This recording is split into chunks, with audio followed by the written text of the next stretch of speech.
Learn verse में आपका स्वागत है। आज हम जानेंगे प्राचीन भारत के दक्षिणी भाग के महान इतिहास संगम काल के बारे में।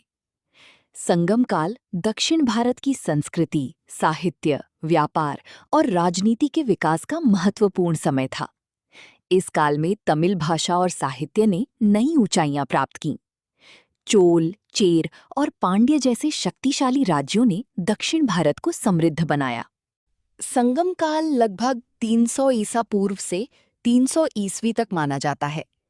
संगम का अर्थ है विद्वानों और कवियों की सभा। इस समय तमिल कवियों ने साहित्य और संस्कृति को नई पहचान दी। संगम साहित्य हमें उस समय के समाज, युद्ध, व्यापार और जीवन शैली के बारे में जानकारी देता है। ये दक्षिण भारत के इतिहास का स्वर्ण युग माना जाता है। संगम काल में दक्षिण भारत 3 प्रमुख राज्यों में विभाजित था: चेर, चोल और पांड्य। चेर राज्य व्यापार और मसालों के लिए प्रसिद्ध था। चोल राज्य अपनी नौसेना और प्रशासन के लिए जाना जाता था। पांड्य राज्य शिक्षा और संस्कृति का महत्वपूर्ण केंद्र था। इन राज्यों के बीच कभी युद्ध तो कभी व्यापारिक संबंध बने रहते थे। संगम साहित्य तमिल भाषा का सबसे प्राचीन साहित्य माना जाता है। इन रचनाओं में प्रेम, युद्ध, वीरता और प्रकृति का सुंदर वर्णन मिलता है। कवियों को राजाओं द्वारा सम्मान दिया जाता था।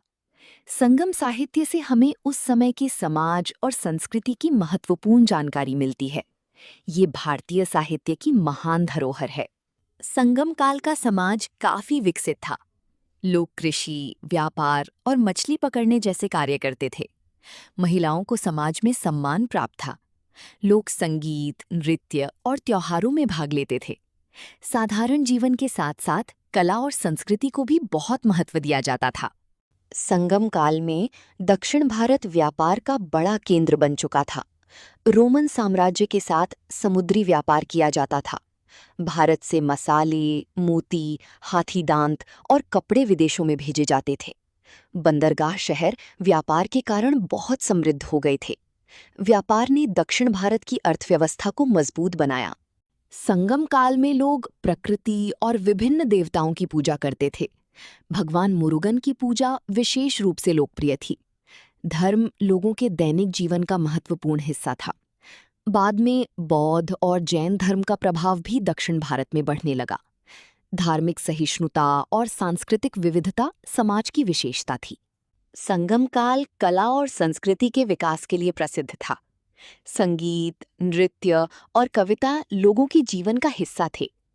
त्योहार और सांस्कृतिक कार्यक्रम बड़े उत्साह से मनाए जाते थे। तमिल संस्कृति ने इस समय नई ऊंचाइयां प्राप्त की।